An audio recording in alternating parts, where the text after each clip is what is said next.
Assalamualaikum warahmatullahi wabarakatuh. Alhamdulillah wassalatu wassalamu ala sayyidina Rasulillah Sayyidina Muhammad bin Abdullah wa ala alihi wa sahbihi wa wala. Rabbi shrah li sadri wa yassir li amri wahlul 'uqdatam min lisani yafqahu qawli. Amma ba'du. Alhamdulillah, ikhwani rahimakumullah, bahwasanya kita hidup di dunia ini membutuhkan yang namanya rezeki. Dan kita tahu cara mendapatkan rezeki tersebut dengan bekerja dan juga berikhtiar. Kita mempunyai Nabi Muhammad SAW yang diutus dengan syariat Islam. Dan kita harus tahu bahwasanya syariat Islam ini menata untuk kita bukan hanya urusan ibadah. Akan tetapi syariat agama Islam ini juga menata kepada kita urusan bisnis atau pekerjaan kita. Itu semua telah ditata oleh Nabi Muhammad SAW di dalam syariatnya yang sempurna, yang mana Nabi Muhammad SAW juga memberikan cara atau peluang kepada seorang muslim agar dia menjadi kaya. Nabi Muhammad SAW juga mendidik para sahabatnya yang mana banyak di antara mereka yang bisnismen. Akan tetapi Nabi Muhammad dengan didikan tersebut, dengan syariat tersebut, tidak ada satupun di antara para sahabat tersebut yang mana bekerja dengan pekerjaan yang haram ataupun makan dengan barang-barang dengan hasil harta daripada pekerjaan yang haram. Itu semua telah diatur oleh Nabi Muhammad SAW dan hasilnya pun sukses, hasilnya pun istimewa. Yang mana banyak di antara kita memojokkan atau bahkan memandang remeh syariat agama Islam atau tata cara berbisnis di dalam agama Islam, dan kita memandang agung dan tinggi tata cara berbisnisnya orang-orang Yahudi dan Nasrani. Ini karena kita jauh dan tidak mengetahui daripada syariat agama Islam. Ayo kita kenali lagi bagaimana sih cara Nabi Muhammad SAW mendidik para sahabatnya di dalam berbisnis, dan apa yang dihasilkan daripada didikan Nabi Muhammad SAW ketika mendidik sahabatnya untuk berbisnis. Kita lihat, untuk mengambil daripada contoh ini, kita ambil salah satu sahabat yang agung, yang mulia, yang bernama Abdurrahman bin Auf, yang terkenal dengan kekayaannya. Kita mengetahui Abdurrahman bin Auf ini adalah sahabat yang agung, sahabat yang mulia, dan juga beliau termasuk sahabat yang awal masuk Islamnya. Beliau, sahabat Abdurrahman bin Auf ini, orang yang kaya raya, yang telah belajar dengan Nabi Muhammad SAW sekitar belasan tahun di kota Mekah, diajari oleh Nabi Muhammad SAW dengan tauhid, dan juga diajari oleh Nabi Muhammad SAW tata cara di dalam bermuamalah dengan manusia atau berbisnis. Beliau terkenal di kota Mekah orang yang kaya raya.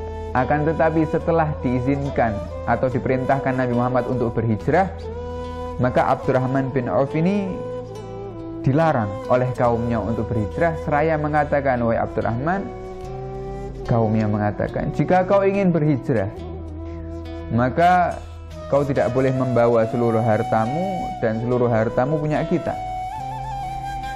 Maka Abdurrahman bin Auf ini, kita lihat nih didikan Nabi Muhammad. Apakah Abdurrahman bin Auf menyesal? Apakah Abdurrahman bin Auf ini sampai tidak jadi hijrah karena hartanya? Tidak, justru Abdurrahman bin Auf ini meninggalkan seluruh hartanya dan berhijrah bersama Nabi Muhammad SAW, tidak membawa harta sedikit pun. Kenapa kok Abdurrahman bin Auf rela meninggalkan seluruh hartanya? Karena Abdurrahman bin Auf mengetahui daripada ajaran Nabi Muhammad yang telah diajarkan oleh Nabi Muhammad, bahwasannya Abdurrahman bin Auf, saya ini ketika hijrah, walaupun banyak harta saya yang saya tinggal di kota Mekah, akan tapi yang saya tinggal adalah harta saja, dan zat yang memberi harta masih dengan saya. Yang saya tinggal adalah kekayaan, akan tetapi Tuhan yang memberi kekayaan masih bersama saya, sehingga saya tidak takut untuk meninggalkan itu semua. Ditinggalkan itu semua dengan mudahnya oleh Abdurrahman bin Auf, sampai di kota Mekah, sampai di kota Madinah, disaudarakan daripada kebiasaan Nabi Muhammad mensaudarakan antara Muhajirin dan Ansar. Abdurrahman bin Auf Muhajirin kemudian disaudarakan dengan orang kaya daripada kaum Ansar yang bernama Sa'ad bin Rabi' Al-Ansari.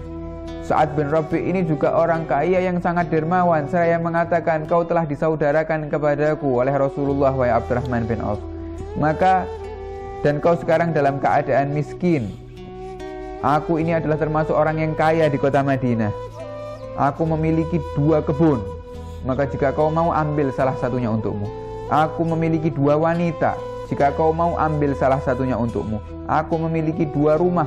Jika kau mau, ambil salah satunya untukmu. Ini kedermawaan sahabat Ansar untuk para Muhajirin. Kemudian apa jawabannya Abdurrahman bin Auf? Dijawab dengan 2 perkataan. Yang pertama, barakallahu laka fi ahlika wa malika. Semoga Allah memberkahi keluargamu dan memberkahi hartamu. Ya, artinya ditolak oleh Abdurrahman bin Auf. Kemudian yang kedua, dijawab dengan tolong berikan kepadaku atau kabar kepadaku di mana pasar yang ada di kota Yathrib atau di kota Madinah ini, sehingga aku ingin bekerja, aku ingin bermuamalah. Kita lihat, kita ambil hikmah di sini, bahwasannya Abdurrahman bin Auf ketika diberi harta yang banyak, justru harta tersebut ditolak dan memilih untuk bekerja. Kenapa? Ini didikan Nabi Muhammad SAW. Ini daripada pelajaran yang telah diambil oleh Abdurrahman bin Auf dari Nabi Muhammad SAW, bahwasannya jika Abdurrahman bin Auf ini bekerja dengan hasil jerih payahnya sendiri, Abdurrahman bin Auf bisa meyakini bahwasannya yang diambil ini adalah perkara yang halal atau harta-harta yang halal, pasti halalnya. Akan tapi jika mengambil dari manusia yang lain, belum tentu harta tersebut 100% halal. Dan juga Abdurrahman bin Auf mengambil pelajaran dari Nabi Muhammad untuk tidak berharap kepada manusia selama dia masih mampu untuk bekerja. Setelah ditunjukkan daripada pasar yang ada di kota Madinah, Abdurrahman bin Auf memulai daripada perdagangannya. Akan tapi Abdurrahman bin Auf tidak memiliki modal ketika itu, sehingga Abdurrahman bin Auf mencari apa yang sedang terkenal perdagangan di kota Madinah. Ternyata berdagang dengan berjual-jual beli kambing ketika itu yang sedang ngetren di kota Madinah. Sehingga Abdurrahman bin Auf karena tidak punya modal untuk beli kambing, tapi Abdurrahman bin Auf masih memiliki akal dan cara, sehingga Abdurrahman bin Auf mendatangi juragan-juragan kambing untuk mengatakan, wahai juragan kambing, aku ambil kambingmu hari ini, kemudian akan aku putarkan selama 1 hari 1 malam ini. Yang laku aku akan ambil, kemudian yang tidak laku aku akan kembalikan kepadamu. Dengan cara seperti itu, Abdurrahman bin Auf memulai bisnisnya 1 hari, 2 hari, 3 hari, 1 bulan, 2 bulan, sampai di 3 bulan pertama Abdurrahman bin Auf sudah mencapai kekayaan, termasuk orang yang kaya ketiga di kota Madinah. Bahkan kekayaannya ketika itu sampai 10.000 ekor kambing dia miliki. Sudah bukan orang yang memutar kambing lagi, akan tetapi telah menjadi orang atau juragan kambing ketika itu. Kemudian bahkan terus bekerja terus sampai 1 tahun sudah menjadi orang yang nomor 1, orang yang kaya nomor 1 di kota Madinah. Kekayaannya lebih daripada 600 ekor unta yang membawa batu mulia atau emas ketika itu. Akan tapi hikmah yang kita ambil bukan untuk menyombongkan diri, bukan untuk kekayaan yang akan kita pamerkan daripada Abdurrahman bin Auf ini, tapi kita harus tahu yang hikmah yang kita ambil adalah kita mengetahui tujuan Abdurrahman bin Auf menjadi kaya. Apa tujuannya? Ternyata tujuan Abdurrahman bin Auf menjadi kaya adalah menjadi orang yang baik dan agar masuk surga. Maka karena tujuan tersebut tidak menjadikan sahabat Bilal bin Rabah yang fakir menjadi iri, tidak menjadikan Abu Hurairah yang fakir menjadi iri, dengki kepada Abdurrahman bin Auf, tidak. Kenapa? Karena tujuan mereka sama. Tujuan mereka adalah berbuat baik dan tujuan mereka masuk surga.